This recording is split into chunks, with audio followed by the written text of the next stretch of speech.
से डरकर नौका पार नहीं होती, कोशिश करने वालों की कभी हार नहीं होती।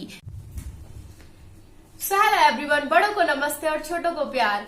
तो आज मैं आई हूँ आप लोगों के डाउट क्लियर करने के लिए। बहुत सारे बच्चे बोल रहे हैं कि हम कौन सी बुक पढ़े, तो बुक के लिए मैं आपको यही सजेस्ट करूंगी कि अगर आप न्यू एस्पिरेंट है तो आप परीक्षा वाणी को पढ़िए, क्योंकि ये है कि अगर मैं आपको और बुक बताऊंगी तो आपको समझने में भी बहुत ज्यादा टाइम लगेगा, क्योंकि शुरू में हमें बुक जब हम किसी भी चीज को पढ़ते हैं ना तो हमें बहुत कंफ्यूजन होता है। अगर आप शुरू में मैं आपको बोल दूंगी अजय रावत पढ़ लीजिए तो आपको अजय रावत समझ में ही नहीं आएगा, बिल्कुल आप बहुत ज्यादा कंफ्यूज हो जाएंगे, क्योंकि उसमें अजय रावत की बुक में अलग अलग जो इतिहासकार है उनके अलग अलग मत दिए गए हैं, तो वो आपको बिल्कुल समझ नहीं आएगा कि इनके मत के अनुसार ये होगा, इनके मत के अनुसार ये होगा।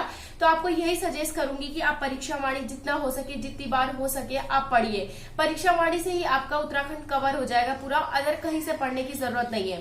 प्लस दूसरा आप बोल रहे कि जीएस कहाँ से पढ़े, तो सबसे पहले मैं आपको जीएस के लिए यही बोलूंगी कि जीएस आप लुसेंट उठाइए, जीएस लुसेंट, उसे आप पढ़िए। मेरे को पता है कि उसे आप एक बार पढ़ेंगे, दो बार पढ़ेंगे तो आपको अच्छे से समझ में आ जाएगा। मतलब कहानियां किसी को भी पढ़ने में नहीं, पर आप लोग क्या करते हैं कि एमसीक्यू उठाते हैं। एमसीक्यू पढ़ने से कुछ नहीं होगा, आप जितना हो सके आप उतना क्या करें, डीप पढ़ने का प्रयास करें, और जितना हो सके, जैसे मैंने आपको पहले भी बोला था कि आप भारत की ज्योग्राफी या उत्तराखंड की ज्योग्राफी आप मैप के थ्रू से ड्रॉ करने की कोशिश कीजिए। जैसे देखिए मैं आपको यहाँ पर भी दिखाती हूँ, मैंने यहाँ पर पढ़ा था जो ये है, ये आपको पता है कि नॉर्मल ये क्वेश्चन आते ही आते हैं, देख सकते हैं ये क्वेश्चन हमेशा मतलब पेपर में उठाते हैं, ये उठाते हैं, तो आप इसको ड्रॉ कर करके पढ़िए कि जैसे भारत का उत्तरी अक्षांश कितना देखने को मिलता है, दक्षिणी अक्षांश कितना देखने को मिलता है, इसका तटीय विस्तार कितना हो गया, ये चीजें आप अपने आप भी पढ़ सकते हैं। नंबर का भी क्रम पूछ दिया जाता है कि भारत सर्वाधिक अंतर्राष्ट्रीय सीमा किसके साथ साझा करता है, जैसे बांग्लादेश के साथ में करता है, दूसरे नंबर पर चीन आ गया, फिर पाकिस्तान हो गया, नेपाल हो गया, म्यांमार हो गया, और फिर उसके बाद भूटान, और लास्ट में कौन आता है तो अफगानिस्तान के साथ सबसे कम 106 किलोमीटर सीमा साझा करता है। तो ये कुछ हो गया। फिर उसके बाद हमने पर्वतों का देखिए, मैं पर्वतों का आपको बताती हूँ कि देखिए ये पर्वतों को क्या है, आप एक भारत का नक्शा बनाइए, और जैसे जहाँ पे देखिए सबसे ऊपर क्या देखने को मिलता है, तो हिमाचल प्रदेश में काराकोरम श्रेणी देखने को मिलती है। केटू आपको पता है कि भारत की सबसे ऊंची, पूर्णतः भारत में स्थित कौन सी आती है, तो केटू देखने को मिलती है, भारत की सबसे ऊंची पर्वत श्रृंखला देखने को मिलती है। फिर उसके नीचे कौन सा देखने को मिलता है, तो जस्कर श्रेणी देखने को मिलती है, फिर पीर पंजाल देखने को मिलती है। ऐसे ही आपका क्या है, दक्षिण इधर की तरफ चले जाइए पूरब दिशा में, तो पूरब भारत की तरफ आपको पता है कि 7 सहेलियों के नाम से जाना जाता है। वहां पे 7 अलग अलग क्या देखने को मिलते हैं, तो राज्य देखने को मिलते हैं। तो वहां पे सबसे फेमस जैसे पर्वत हो गए आपका, पटगई बूम हो गया, मिश्मी की पहाड़ियां, वहां जो जातियां अरुणाचल प्रदेश में पाई जाती है ना, जनजातियां, उन्हीं के नाम से वहां की पहाड़ियां, जैसे मिश्मी पहाड़ियां हो गई, मीरी की पहाड़ियां हो गई, डाफला की पहाड़ियां हो गई, पटगई बूम की पहाड़ियां, तो ये सारे के सारे कहा अरुणाचल प्रदेश में स्थित है। गारो हो गया, खासी हो गई, जयंती हो गए, तो ये कहाँ पर देखने को मिलता है, तो मेघालय के पठार में देखने को मिलता है। मिजो पहाड़ियां मिजोरम में देखने को मिलती है। नागा पहाड़ियां कहाँ देखने को मिलती है, तो नागालैंड में देखने को भी मिलती है।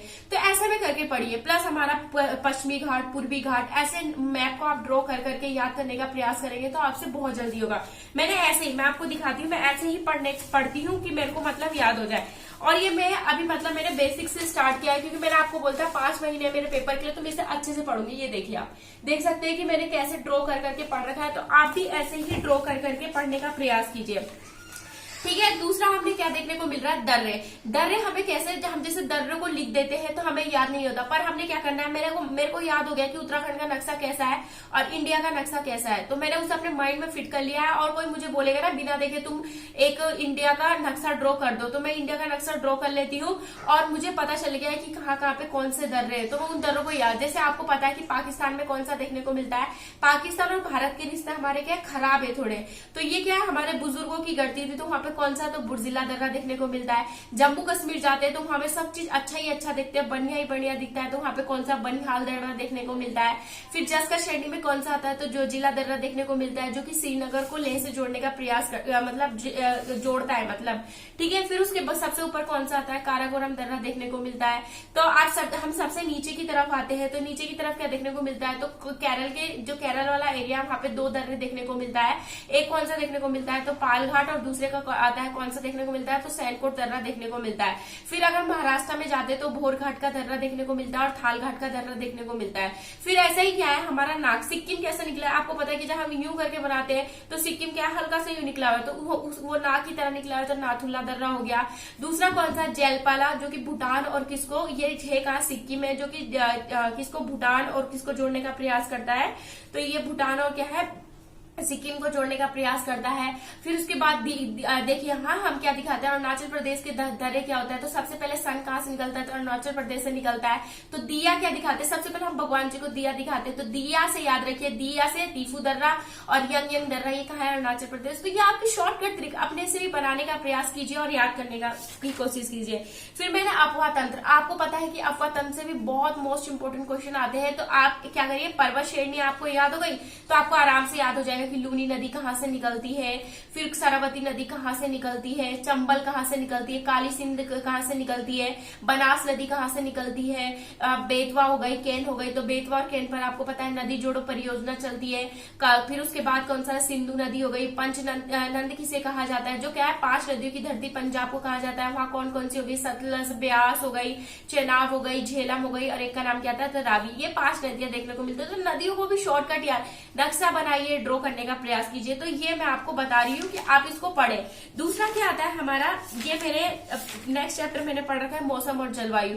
आप मौसम और जलवायु को ज्यादा ना समझे, बस आप उसमें मेन पॉइंट आप क्या देखें कि एक भारत का नक्शा आपने ड्रॉ करना है, उसमें आप बस ये याद रखिए कि भारत में सबसे पहले जो मानसून आती है वो कहाँ देखने को मिलती है, तो वो मैं आपको ही बता देती हूँ कि केरल में सबसे पहले क्या आती है कि मानसून देखने को मिलती है। ये कब तक आ जाती है, तो 1 जून तक देखने को मिलती है। ऋतु आपको पता है कि भारत में 4 प्रकार की ऋतु पाई जाती है जलवायु के आधार पर। पहले नंबर पर ये क्या है, 3-3 महीनों के अंतराल में देखने को मिलता है, जो कि आपको मतलब भली भांति पता होगा। फिर उसके बाद आपको पता है कि भारत में मानसून प्रकार की जलवायु पाई जाती है और उष्णकटिबंधीय प्रकार की जलवायु पाई जाती है। सबसे लास्ट में यहाँ पे मानसून कहाँ देखने को मिलता है, तो सबसे लास्ट में जो मानसून देखने को मिलता है वो पंजाब में देखने को मिलता है। चेरी ब्लॉसम किसे कहा जाता है, ये भी पढ़ने का प्रयास कीजिएगा। लू क्या होता है, कहाँ पर होता है, चेरी ब्लॉसम में बता देती हूँ। चेरी ब्लॉसम ये कर्नाटक में होता है और जो फूलों की खेती के लिए की जाती है, और जो प्री मानसून होता है मतलब कि हल्की बारिश होती है उसे प्री मानसून कहा जाता है, और कर्नाटक में अगर हल्की बारिश हो जाती है उसे चेरी ब्लॉसम के नाम से जाना जाता है। फूलों की खेती के लिए वो लाभदायक होता है। ऐसे ही असम में अगर हल्की बारिश हो जाए तो उसे क्या कहा जाता है, टी शावर के नाम से जाना जाता है। जैसे हम शावर लेते हैं हल्का हल्का, तो वो शावर का काम करता है, तो टी शावर के नाम से जाना जाता है। काल बैसाखी के नाम से जाना जाता है। काल बैसाखी हमारा पश्चिम बंगाल और असम में भी कहा जाता है। तो ये मतलब छोटे छोटे फैक्ट है, आप इसे समझने का। जैसे कि अगर आपसे ऐसी पूछ लिया जाए कि उत्तरी गोलार्ध में सबसे बड़ा दिन कब होता है, तो 21 जून को होता है। तो ये नॉर्मल छोटे छोटे क्वेश्चन है। अब जो मेरा लास्ट टॉपिक है वो है, मतलब लास्ट टॉपिक तो नहीं बोल सकती, मैं नंबर वाइज पढ़ रही हूँ। अभी ज्योग्राफी को ही मैं अच्छे से मतलब सॉल्व करने की कोशिश कर रही हूँ कि मेरे से एक भी क्वेश्चन पेपर में छूटे नहीं। तो मैं सब चीज छोटी मोटी जितनी भी चीजें, दर्रे, पहाड़, पर्वत, ग्लेशियर, सब चीज लेके चल रही हूँ। तो अभी मैं भारत की प्रमुख घाटियां पढ़ रही हूँ। तो 2 घाटी मैं आपको बताऊं कि एक साइलेंट वैली जो कि आपको पता है केरल में है, जुकू घाटी कहाँ है, नागालैंड में देखने को मिलती है, युथांग घाटी कहाँ देखने को मिलती है, तो ये सिक्किम में देखने को मिलती है। तो मोस्ट इंपोर्टेंट जो घाटियां हैं वो पढ़ लीजिएगा। प्लस आपके लिए गुड न्यूज है, जितने भी बच्चे तैयारी कर रहे हैं वो अच्छे से तैयारी कीजिए। आपको पता है कि कांस्टेबल की भर्ती आ रही 1550 पदों पर, और दूसरी आबकारी की भर्ती आ रही है। आबकारी की भर्ती आ रही है आपकी 100 पदों पर आ रही है जो कांस्टेबल की है, और दूसरी क्या है, एसआई के लिए आबकारी विभाग में ही 5 पदों पर भर्ती आ रही है। तो अभी आपको बहुत सारी भर्तियां देखने को मिलेगी। आरओ हो गया और रेंजर की भर्ती आएगी। तो अभी आप अच्छे से पढ़ाई कीजिए, होपलेस नहीं होए। कोई आपको डिमोटिवेट करता है तो करने मतलब उनकी बातें एक कान से सुनिए और दूसरे कान से निकाल दीजिए।